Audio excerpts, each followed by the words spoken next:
الحمد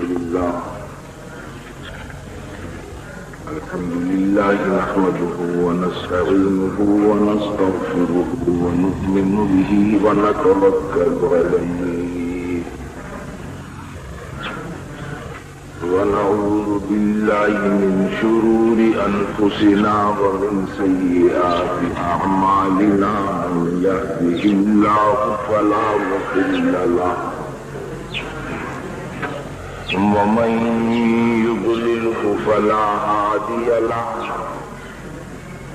ونشهد أن لا إله إلا الله وحده لا شريك له ونشهد أن سيدنا ونبينا ومولانا محمدا عبده ورسوله صلى الله تعالى على خير خلقه محمد وآله وأصحابه أجمعين أما بعد فأعوذ بالله من الشيطان الرجيم بسم الله الرحمن الرحيم واذكروا إذ أنتم قليل مستضعفون في الأرض تخافون أن يتخطفكم الناس فآواكم وأيدكم بنصره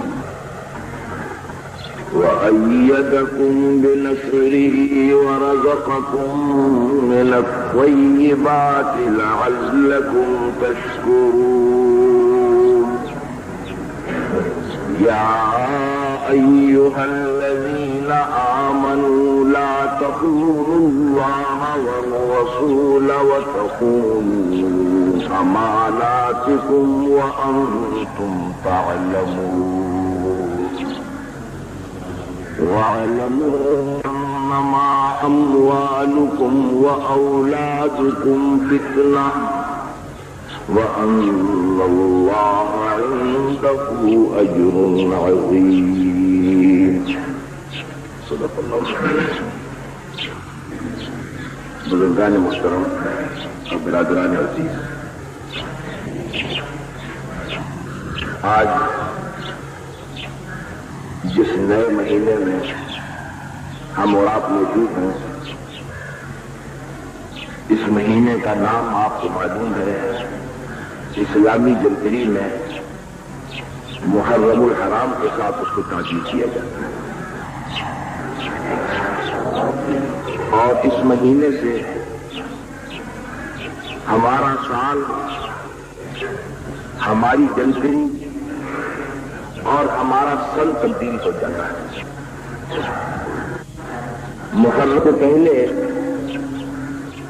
اگر آپ 1384 کے تھے تو اب اس محرم کی پہلی تاریخ سے آپ 1385 کی تھے۔ 85 سن اور سال شروع ہو گیا، اور یہ سن اور سال جو ہے اسلام کی تاریخ کے جس اہم واقعے سے متعلق ہے، اس کو کبھی کبھی دوہرا لینا چاہیے، اس کو یاد کر لینا چاہیے۔ دوسرے لفظوں میں یوں کہیے کہ جب کوئی قوم اپنی تاریخ شروع کرتی ہے تو دراصل اس کا مقصد بھی یہی ہوتا ہے کہ جب یہ سال تبدیل ہوگا تو پھر یہ واقعہ آنکھوں کے سامنے آ جائے گا اور اس واقعے کی یاد تازہ ہو جائے گی۔ تاریخ کا مقصد یہ ہے۔ علماء نے لکھا ہے کہ تاریخ عربی کا لفظ ہے اور یہ عرق سے بنا ہے، الف رے سے، اور عرق کے معنی آتے ہیں کہ کسی عمل اور کسی فعل کی وجہ سے کسی وقت کو متعین کر دینا۔ مثلا طوفان آیا، کس تاریخ میں آیا، کس دن آیا، جب آپ اس وقت کو مقرر کر دیتے ہیں اور اس کو متعین کر دیتے ہیں، اسی کا نام تاریخ ہے۔ یہی وجہ ہے کہ حضرت نوح علیہ الصلوۃ والسلام کے زمانے میں جب طوفان آیا ہے تو طوفان نوح سے لوگوں نے تاریخ لکھنا شروع کیا، اور ان کا مقصد یہ ہوتا تھا کہ اگلے سال جب یہ سال تبدیل ہوگا آج کے دن تو پھر ہمارا یہ طوفان نوح کا واقعہ یاد آ جائے گا، پھر 2 سال کے بعد یاد آ جائے گا، پھر 3 سال کے بعد، اسی طریقے سے جب تک یہ سن لکھا جائے گا یہ واقعہ یاد آتا رہے گا۔ یہ مقصد ہے۔ دنیا کی مختلف قوموں نے اپنا سن اور اپنی تاریخ مقرر کرنے کے لیے اپنے اپنے مذاق کے مطابق واقعات کو منتخب کیا۔ بعض لوگوں نے یہ دیکھا کہ ہم ہیں زمیندار اور زمین کی پیدائش سے ہمارا کاروبار چلتا ہے، ہماری زندگی چلتی ہے، تو انہوں نے فصلی تاریخیں لکھنی شروع کی، یعنی یہ کہ جب موسم آتا ہے یا موسم تبدیل ہوتا ہے تو وہاں سے وہ اپنا سن اور اپنا سال لکھتے ہیں، اور اس کو سن میں فصلی کہا جاتا ہے، یعنی پیداوار کا موسم اور پیداوار کی جو فصل آتی ہے وہاں سے وہ اپنا سن اور اپنا سال لکھتے ہیں، اور اسی کو وہ استعمال کرتے چلے جاتے ہیں۔ جیسے بعض ڈکشنریوں کے اندر آپ نے دیکھا ہوگا کہ جہاں وہ عیسوی تاریخ لکھتے ہیں، اسلامی تاریخ لکھتے ہیں، وہاں ساتھ ہی ساتھ اس کے فصلی تاریخ لکھتے ہیں۔ بعض قوموں نے یہ دیکھا کہ ہمارے یہاں جب بادشاہ تخت پر بیٹھا اور تاج پوشی کی رسم ادا ہوئی، وہاں سے انہوں نے اپنے واقعے کو لکھنا شروع کیا اور اس کو مبدأ تاریخ بنایا ہے، اس کو سن جلوس کہتے ہیں۔ سن جلوس کے معنی تخت نشینی کا سال۔ اب جب سال آتا ہے تبدیل ہوتا ہے تو اب وہ تخت نشینی کو 2 سال ہو گئے، تخت نشینی کو 4 سال ہو گئے، تخت نشینی کو 20 سال ہو گئے، تخت نشینی کو 50 سال ہو گئے۔ وہ تخت نشینی کو یادگار بنانے کے لیے تاریخ کو وہاں سے شروع کرتے، یہ سن جلوس کہلاتا ہے۔ جلوس کے معنی بیٹھنا، وہ سن فصلی کہلاتا ہے جس کا مطلب ہے زمین کی پیداوار۔ اسی طریقے سے بعض قوموں نے اپنی تاریخ شروع کی جب سے کہ ان کے نبی اور ان کے پیغمبر دنیا میں آئے اور پیدا ہوئے، ولادت نبی سے انہوں نے اپنی تاریخ کو شروع کیا ہے، جیسے کہ نصارہ کی۔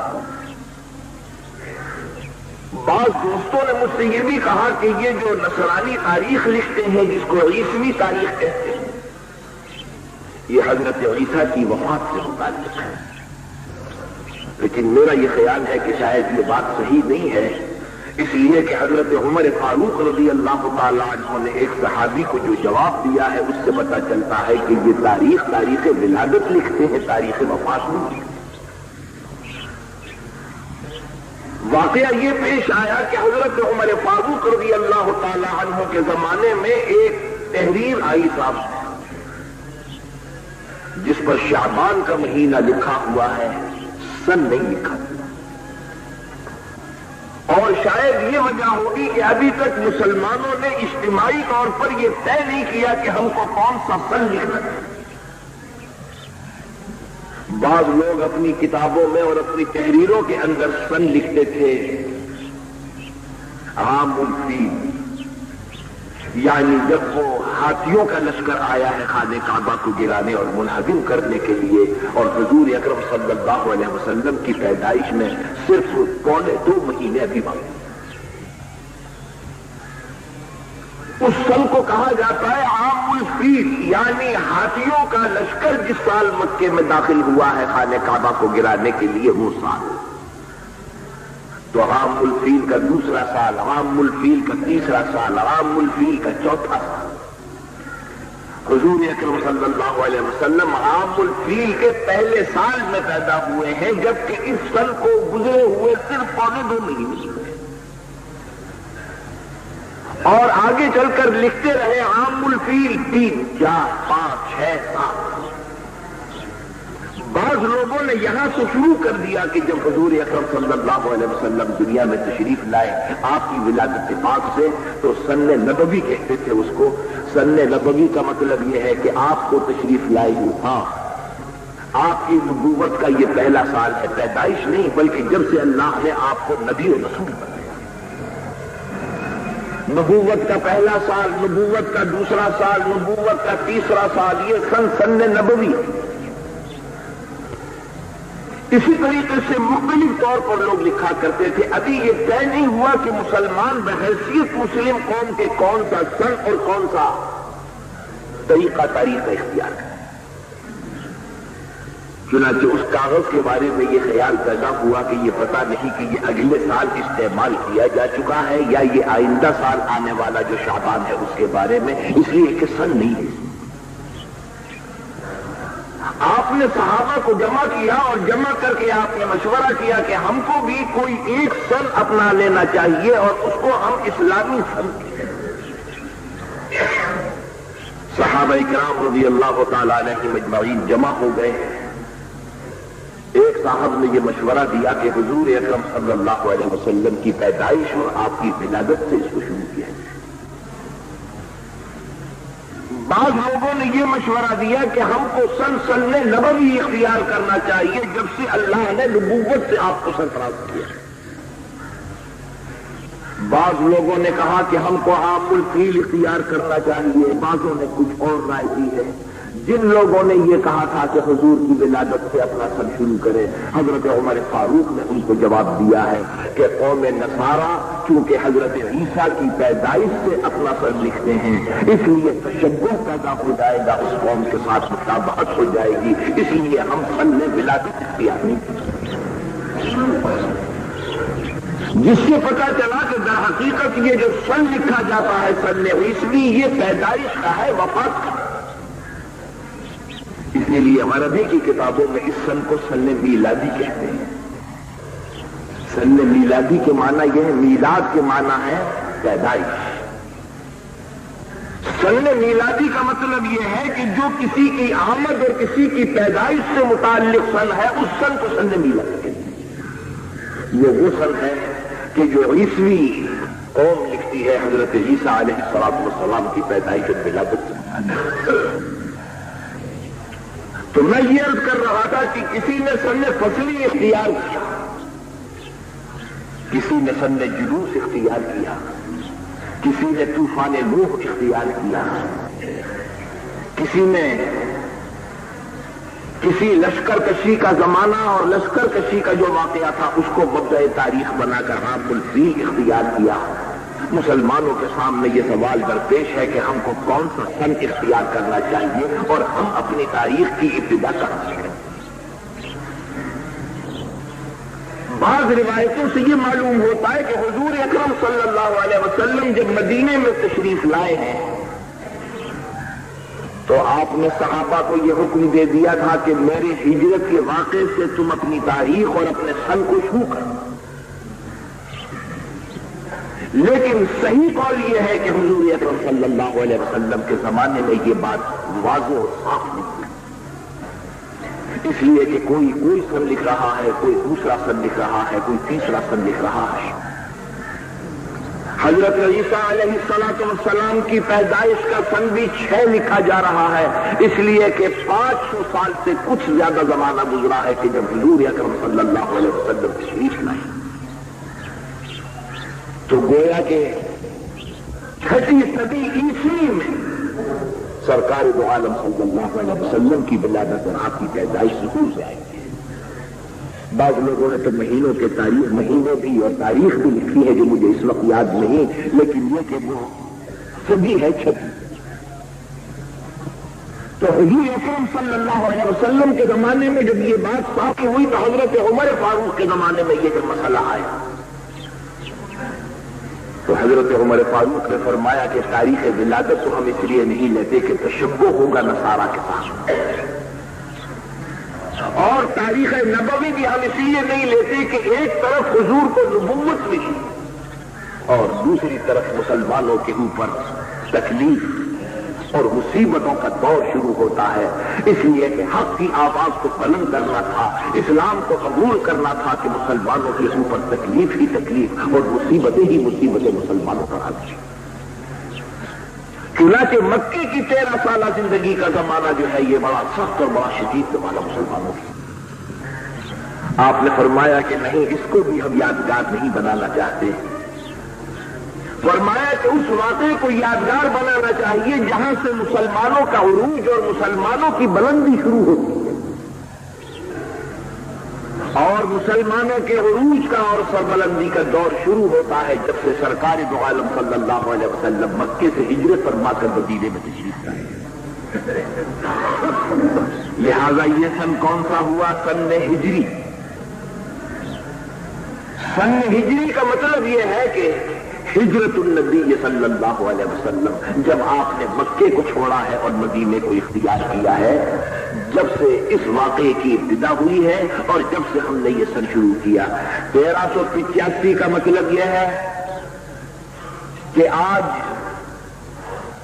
جبکہ ہم اس وقت موجود ہیں تو 1384 سال اور کچھ دن گزرے ہیں کہ جب آپ حضور اکرم صلی اللہ علیہ وسلم مکے سے ہجرت فرما کر مدینے میں تشریف لائے، جس کا مطلب یہ ہے کہ اے مسلمانوں، جب محرم کا چاند آیا کرے تو تم ہجرت کے اس واقعے کو یاد کر لیا کرو، اس خونی داستان کو یاد کر لیا کرو کہ جب تمہارے آباء اور اجداد نے مکے کو چھوڑا تھا اور مکے کو چھوڑ کے مدینے میں تشریف لائے تھے، اس واقعے کی یاد تازہ ہے۔ اسی لیے میں نے بعض دوستوں سے کہا کہ اصل میں جب یہ چاند نکلتا ہے، صرف محرم ہی کا نہیں بلکہ ہر مہینے کا، عید کا چاند بھی جب نکلتا ہے تو بہت سے لوگ عید کے چاند سے بھی کچھ باتیں کر لیتے ہیں، بشرطے کی باتیں کرنے کے لیے اس کے دل میں قوت موجود ہو، زندگی کے آثار اس کے دل میں موجود ہو۔ ایک عاشق عید کا چاند دیکھتا ہے اور چاند دیکھ کے یہ کہتا ہے کہ یہ جو چاند نکل رہا ہے، یہ چاند میرا مذاق اڑا رہا ہے کہ کیا تو مجھے عید کے چاند کو دیکھ رہا ہے، تیرا محبوب تو تیرے پاس ہے نہیں، یہ میری جدائی کا مذاق اڑاتا ہے۔ کہتا ہے کہ ہلال عید ہماری ہنسی اڑاتا ہے، ہلال عید ہماری ہنسی اڑاتا ہے، پیام عیش و مسرت ہمیں سناتا ہے۔ عید کا چاند کوئی مذاق نہیں اڑاتا، لیکن دیکھنے والا یہ کہتا ہے کہ چاند کو دیکھ کے مجھے یہ سب کچھ یاد آ رہا ہے، ہائے میرا محبوب میرے پاس نہیں، میں اپنے محبوب سے جدا ہوں، اور یہ خوشی کا پیغام لے کے آیا ہے، اور خوشی کا پیغام ایسی حالت میں لانا میرا مذاق ہوا۔ اسی طریقے سے جب محرم کا چاند نکلتا ہے تو یہ چاند مسلمانوں سے خطاب کر کر کے کہتا ہے کہ تم مجھے دیکھو اور ہجرت النبی کا واقعہ یاد کرو، اس لیے کہ آج سے تمہارا سن تبدیل ہو رہا ہے، آج سے تمہارا سال تبدیل ہو رہا ہے، تمہاری جنتری تبدیل ہو رہی ہے۔ اور وجہ یہ ہے کہ یہ جو ہجرت کا واقعہ ہے یہ صرف یہی نہیں کہ چاند کے ذریعے سے اس کو یاد رکھا جائے، قرآن کریم نے کہا کہ اے مسلمانوں بھلانا نہیں اس وقت۔ مکے سے حضور اکرم صلی اللہ علیہ وسلم مدینے میں تشریف لائے، اور آپ کو معلوم ہے کیسی کیسی تکلیفیں مکے میں اٹھائی۔ جب مکے کے اندر زندگی دشوار ہو گئی تو حضور اکرم صلی اللہ علیہ وسلم نے صحابہ کو اجازت دے دی کہ آپ ترک وطن کر کے چلے جائیں۔ کس جگہ جائیں؟ بعض حدیثوں میں یہ آتا ہے کہ 3 مقامات دکھلائے گئے ہیں سرکار دو عالم صلی اللہ علیہ وسلم کو مدینہ منورہ، نام نہیں بلکہ حدیث میں یہ آتا ہے کہ ایک ایسا مقام دکھلایا گیا کہ جہاں کھجوروں کے درخت ہیں، دوسرا علاقہ غالباً بحرین کا علاقہ ہے، اور تیسرا ایک اور علاقہ ہے۔ 3 مقامات دکھلائے گئے ہیں حضور اکرم صلی اللہ علیہ وسلم کو، جس سے آپ نے یہ اندازہ لگا لیا اللہ کی طرف سے جو یہ 3 مقامات ہجرت کے لیے دکھائے جا رہے ہیں، جس کا مطلب یہ ہے کہ ہجرت لازمی ہو۔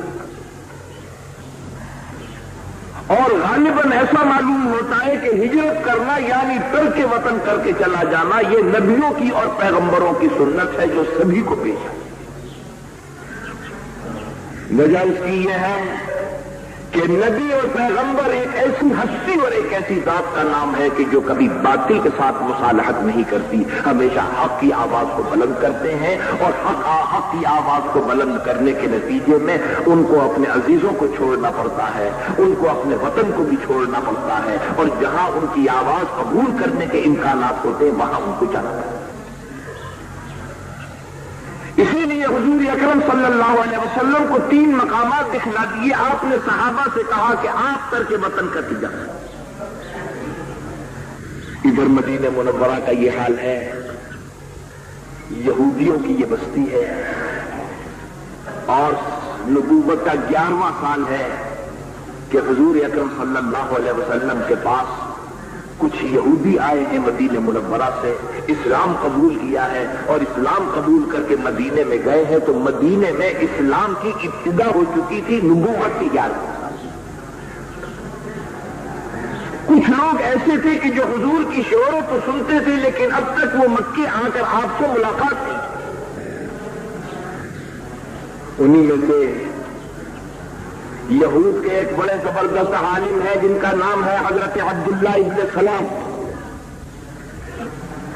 احبار یہود میں یہ بڑے زبردست عالم ہیں، اور میں ایک بات آپ سے یہ بھی عرض کروں کہ جب حضور تشریف لائے ہیں تو اہل کتاب میں سے زبور کے ماننے والے تو موجود نہیں ہیں۔ زبور بھی آسمانی کتاب ہے، زبور کے ماننے والے صفحہ ہستی پر موجود نہیں۔ اہل کتاب میں سے صرف 2 رہ گئے، ایک توریت کو ماننے والے، دوسرے انجیل کو ماننے والے۔ توریت کو ماننے والے یہودی ہیں،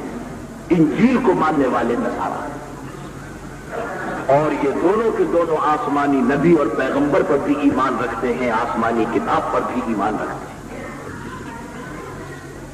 جب حضور اکرم صلی اللہ علیہ وسلم تشریف لائے ہیں، یہ دونوں جماعتیں یہود اور نصارا کی موجود ہیں، اور یہ دونوں کے دونوں اسی لیے گمراہ ہے کہ آنے والے نبی پر یہ دونوں کے دونوں ایمان نہیں لاتے ہیں، اس لیے یہ دونوں کافر ہیں، اہل کتاب ہونے کے باوجود کافر ہیں۔ اور کافر کا لفظ ایسا ہے کہ کبھی کبھی تینوں کے اوپر بول دیا جاتا ہے، مشرکین بھی کافر ہیں، اہل کتاب بھی کافر ہیں، تو الذین کفروا اگر کہا جاتا ہے تو مشرکین بھی، نصارا بھی، یہود بھی، سب کے سب مراد ہوتے ہیں، اس لیے کہ چاہے وہ اہل کتاب ہو چاہے وہ مشرکین ہو، جس نے نبی کے اوپر ایمان لانے سے انکار کر دیا وہ کافر ہے۔ تو میں نے عرض کیا کہ یہ 2 جماعتیں موجود ہیں مگر ان دونوں میں بڑا فرق ہے۔ فرق یہ ہے کہ نصارا کے پاس تو علم ہی موجود نہیں رہا، ان کے پاس عالم ہی موجود نہیں ہے، صحیح بات بتانے والا موجود نہیں۔ ان کی حالت تو اصل میں اس آدمی کی طرح پر ہو گئی کہ جو جنگل میں بھٹکتا پھر رہا ہے، جس کو کوئی راہ بتانے والا نہیں، اور راستے کا کوئی جاننے والا موجود نہیں ہے تو راستہ بتائے کسے؟ او خیشتن گمست گرا رہبری کو، عالم نہیں موجود، اور علاوہ اس کے عالم بھی ان کے یہاں موجود نہیں، علم بھی موجود نہیں، صحیح ان کو اپنے دین کا پتہ بھی نہیں۔ اس لیے قرآن کریم نے ان کو کیا کہا؟ ضالین کہا۔ ضالین کے معنی یہ ہے راستے سے بھٹکے ہوئے، جن کو راہ کا پتہ نہیں، جن کو منزل کا پتہ نہیں۔ لیکن یہود کی حیثیت یہ تھی کہ یہود میں صحیح معنی میں علم بھی موجود ہے، علماء بھی موجود ہیں، ان کو صحیح راستہ بتانے والے موجود ہیں، صحیح علم ان کے پاس ہے۔ لیکن اکثریت ایسی تھی ان کے علماء کی، احبار یہود کی اکثریت ایسی تھی کہ وہ تھوڑے تھوڑے بدلے میں معمولی عوض کے اندر اللہ کے احکام کو بیچ دیا کرتے تھے، اور اللہ کے احکام کو بیچ کر اس کا معاوضہ وصول کرتے ہیں۔ جانتے ہیں اچھے طریقے پر کہ جو بات ہم کر رہے ہیں یہ ہمارے دین کے اعتبار سے غلط ہے، تو اگر کسی شخص کو یہی پتا نہ ہو کہ ہم جس راستے پہ جا رہے ہیں وہ راستہ جہنم کا راستہ ہے، لیکن تیزی سے چلا جا رہا ہے، اللہ کے یہاں کسی درجے میں پھر بھی یہ معذور ہے، اس لیے معذور ہے کہ اصل میں اس کو منزل ہی کا پتہ نہیں، اس کو کوئی بتانے والی۔ لیکن اگر یہ معلوم ہو کہ جان بوجھ کر یہ سب کچھ جانتا ہے کہ یہ راستہ جنت کا راستہ نہیں جہنم کا راستہ ہے، لیکن اس کے باوجود لالچ کی وجہ سے ادھر چلا جا رہا ہے، اللہ کی نظروں میں یہ سب سے زیادہ غضب الہی کا مستحق ہے۔ اسی لیے اللہ تعالیٰ نے یہود کے لیے کیا کہا؟ یہود کے لیے کہا کہ یہ وہ ہے جو خدا کے غضب کے مستحق ہیں، اور نصارہ کے لیے یہ کہا کہ یہ وہ ہے جو راستے سے بھٹکے ہیں۔ فرمایا کہ اهدنا الصراط المستقيم صراط الذين أنعمت عليهم غير المغضوب عليهم ولا الضالين۔ ہم ان لوگوں کے راستے سے تو ہم کو بچائے رکھ کہ جن پر تیرا غضب نازل ہوا ہے، اور وہ کون؟ وہ یہود ہے۔ قرآن کریم میں بھی اللہ تعالیٰ نے ایک جگہ خبر دی ہے کہ یہ ہے اصل میں جو غضب الہی کے مستحق ہو گئے۔ فرمایا کہ ذالک بانہم، قرآن کریم میں فرمایا کہ وضربت علیہم الذلۃ والمسکنۃ وباءوا بغضب من اللہ ذالک بانہم کانوا یکفرون بآیات اللہ ویقتلون النبیین بغیر الحق ذالک بما عصوا وکانوا یعتدون۔ یہ گناہ کرتے کرتے حد سے تجاوز کرنے لگے، نبیوں کو قتل کرنے لگے، اللہ کی آیتوں کا انکار کرنے لگے، اور اس کی وجہ سے یہ خدا کے غضب کے مستحق ہو گئے، اور اللہ نے غضب ان کے اوپر یہ نازل کیا کہ بے وقاری مسلط کر دیا۔ میں یہ بات عرض کر رہا تھا کہ یہود کے پاس علم بھی موجود ہے، عالم بھی موجود ہے، لیکن وہ دین فروش ہے، ضمیر فروش ہے۔ اسلام میں ایسے ایسے زمانے اور ایسے ایسے دور آئے ہیں کہ لوگوں نے جان بوجھ کر دیگر و دانستہ دین اسلام کو بیچنے کی کوشش کی ہے، لیکن اللہ کے حق کو بندے بھی ایسے موجود تھے، اور وہ ہمیشہ ہمیشہ قیامت تک موجود رہیں گے۔ ان کی بدولت اللہ نے دین اسلام کو بچایا۔ اکبر کے زمانے میں جن لوگوں نے دین الہی نکالا، دین الہی ایک دین، نیا دین بنایا تھا اکبر کے لیے، اور یہی جو اس کے ساتھ بیٹھنے والے لوگ تھے ان میں سے بڑے بڑے ذی علم علماء تھے۔ ایک شخص کا نام لکھا ہے ملا مبارک ناگوری، اور یہ لکھا ہے کہ یہ اتنا بڑا زبردست عالم ہے فن حدیث کا کہ حافظ ابن حجر عسقلانی اور اس آدمی کے درمیان، اس عالم کے درمیان صرف دو واسطے ہیں بیچ میں۔ حافظ ابن حجر عسقلانی بہت بڑے امام ہیں حدیث کے، جو دو واسطوں سے اتنے بڑے امام کا شاگرد ہو، اس کا علم میں مقام کتنا اونچا ہو، لیکن اس کے باوجود کہ یہ اتنا بڑا عالم ہے اور آگرے کے اندر ایک بڑی یونیورسٹی علم کی قائم ہے، لیکن خوف خدا نہیں ہے، خشیت الہی اس کے اندر موجود نہیں ہے۔ اس نے اپنے علم سے یہ نقصان پہنچایا ہے مسلمانوں کو کہ اکبر کے اشارے پر تفسیر لکھی، اور اس تفسیر کے اندر اللہ کے منشا کو نہیں لکھتا تھا، بادشاہ کے منشا کو لکھا کرتا تھا، اور یہ سب کی نظروں میں یہ تھا کہ ملا مبارک ناگوری جو ہے یہ برباد ہو گیا، اور ملا مبارک ناگوری میں بھی نہیں لائی۔ ملا مبارک ناگوری کے شاگردوں میں سے میں نے اس سے پہلے بھی عرض کیا ایک عالم ہے ملا عبد القادر بدایونی، بدایوں کے وہ رہنے والے ہیں، اور بدایوں میں بعض خاندان بڑے قدیم سے ذی علم خاندان سے آئے۔ ملا عبد القادر بدایونی جو ہے یہ بھی اسی خاندان کے چشم و چراغ ہیں، شاگرد ہیں ملا مبارک ناگوری کے، لیکن شاگرد ہونے کے باوجود جب عقل آئی تو سمجھ گئے کہ ہمارا جو استاد ہے وہ ضمیر فروش ہے، دین فروش ہے، علم ہم کو بے شک ملا ہے، ہمارے دل میں اللہ کا ڈر ہے۔ ایک تاریخ لکھی ہے ملا عبد القادر بدایونی نے اپنے گھر میں بیٹھ کے، اس لیے کہ بعض اوقات زمانہ ایسا ہوتا ہے کہ حق بات کا اظہار مشکل ہو جاتا ہے، لیکن یاد رکھیے کہ تاریخ لکھنے والا چاہے اپنے گھر میں بیٹھ کے تاریخ لکھے، 7 کوٹریوں میں بیٹھ کے تاریخ لکھے، لیکن تاریخ سے بچ نہیں سکے، لکھنے والا لکھتا ہے۔ اور صدی 2 صدی کے بعد جب وہ واقعات سامنے آتے ہیں تو انسان محسوس کرتے ہیں کہ اس وقت یہ پتہ نہیں تھا کہ کوئی ان واقعات کو قلم بند کر کے لکھ رہا ہے، لیکن لکھنے والا اللہ کا بندہ اس وقت نہیں لکھ رہا۔ ملا عبد القادر بدایونی نے جب تاریخ لکھی اور تاریخ میں تذکرہ کیا اپنے استاد کا ملا مبارک ناگوری کا، تو بڑے سخت برے الفاظ لکھا ہے کہ تو اے مرد سخن پیشہ ز بہرے چند مستی دوں، تو اے مرد سخن پیشہ ز بہرے چند مستی دوں، ز دین حق بما دستی بنے روح سخندانی۔ ملا مبارک اپنے استاد کو کہتا ہے کہ تو مرد سخن پیشہ، تیرا پیشہ اور تیرا کام باتیں بنا،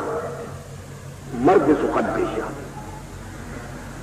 اور تیرا کام یہ ہے کہ تو اللہ کے دین سے تو نے منہ موڑ لیا ہے، تھوڑے سے مفاد کی خاطر اور فائدے کی خاطر اللہ کے دین کو چھوڑا ہے اور اہل باطل کی طرف تو چلا گیا ہے۔ تو اے مرد سخن پیشہ ز بہرے چند مستی دوں، ز دین حق بما دستی بنے روح سخندانی۔ حضرت مولانا تھانوی رحمۃ اللہ علیہ ایک مرتبہ تشریف لے گئے اور غالباً انجمن حمایت اسلام لاہور کی جلسے میں تشریف لے گئے۔ مولانا نے لکھا کہ جب میں لاہور میں پہنچا تو میرے پاس تعلیم یافتہ حضرات، کچھ بیرسٹر، کچھ وکیل آئے اور آ کر انہوں نے کہا کہ مولانا صاحب آپ کب تک لکیر کے فقیر بنے رہیں گے؟ دیکھیے ہماری ہمسایہ قوم ہندو قوم سود کے ذریعے سے ترقی کر کے کہیں سے کہیں پہنچ گئی ہے، تو آپ کب تک سود کو حرام قرار دیں گے؟ اور ہم یہ آپ کے پاس یہ تحریر لائے ہیں، اب آپ اس کو دستخط کر کے اس کو سود کو حلال کریں۔ مولانا نے فرمایا کہ میں آج رات کے جلسے میں اس موضوع کے اوپر تقریر کی، لیکن ان کو تو کوئی استفادہ کرنا نہیں تھا۔ اصل میں یہ ایک قوم ہوتی ہے اصل میں جو علماء کو اغوا کرنے کے لیے شیطان اور ابلیس سے بھی زیادہ مؤثر ہوتی ہے، اس لیے کہ علماء یہ تو پہچان لیتے ہیں کہ یہ جو کچھ بہکا رہا ہے یہ شیطان اور ابلیس ہے، لیکن بعض اوقات ایک مہذب انسان کی شکل میں کوئی اغوا کرنے کے لیے آتا ہے، تو میں سمجھتا ہوں کہ جو ابلیس سے دھوکہ نہیں کھاتے وہ کبھی ان انسانوں سے دھوکہ کھائے۔ وہ آئے اور انہوں نے آ کے ایک ایسا نقشہ کھینچا کہ مسلمان صاحب غربت میں مبتلا ہو گئے، ہماری ہمسایہ قوم ترقی کر گئی، کہیں سے کہیں چلی گئی، اور آپ اب تک بسم اللہ کی گنبد میں بیٹھے ہوئے سود کو حرام قرار دیں۔ مولانا نے کہا کہ وکیل صاحب میری ایک بات سن لیجیے، اور وہ یہ ہے کہ میں اگر آپ کہتے ہیں میں ابھی دستخط کیے دیتا ہوں، لیکن کیا آپ کا یہ خیال ہے کہ اشرف علی کے دستخط کرنے سے سود حلال ہو جاتا ہے؟ اگر آپ کا یہ ایمان ہے کہ اشرف علی کے دستخط کرنے سے سود حلال ہو جائے گا، تو آپ کو معلوم ہونا چاہیے کہ ایسے 1 لاکھ سے بھی زیادہ آدمی اب تک پیدا ہوئے جنہوں نے اللہ کے دین کو اپنے زمانے میں بدلنے کی کوشش کی، مگر وہ لوگ بدل گئے، دین اپنی جگہ باقی ہے۔ فرمایا کہ آپ اگر کہتے ہیں بہت اچھا میں دستخط کر دوں، لیکن میں آپ کو یہ بات بتلا دینا چاہتا ہوں کہ اگر اشرف علی حرام پر حلال کے دستخط کرے گا تو حلال اپنی جگہ اور حرام اپنی جگہ رہے گا، لیکن اشرف علی اپنی جگہ پر باقی نہیں ہے۔ فرمایا کہ یہ اسلام کا اعجاز ہے، اس بات کو آپ بھول جائیں۔ تو میرے عرض کرنے کا منشا یہ ایسے زمانے بھی آئے ہیں، لیکن اللہ کے حق کو انسان ہمیشہ رہے ہیں اور انہوں نے اللہ کے دین کی حفاظت کی ہے۔ ایک زمانہ خلفائے بنو عباسیہ کے اندر ایسا زمانہ گزرا ہے، قاضی شریح ایک قاضی ہے، نام ان کا شریح ہے، اور یہ وہ قاضی شریح نہیں ہے جن کے پاس حضرت علی کرم اللہ وجہہ کا مقدمہ زرا کا پہنچا تھا، وہ دوسرے۔ یہ ایک عالم ہے اور بیچارے اپنے آپ کو بچانے کی کوشش کر رہے ہیں کہ بہت سے علماء خراب کر دیے گئے، تباہ و برباد کر دیے گئے، کہیں مجھے خراب نہ کر دیا جائے، تو اپنے آپ کو بچانے کی فکر ہے۔ یہ لکھا ہے کہ قاضی شریح کے پاس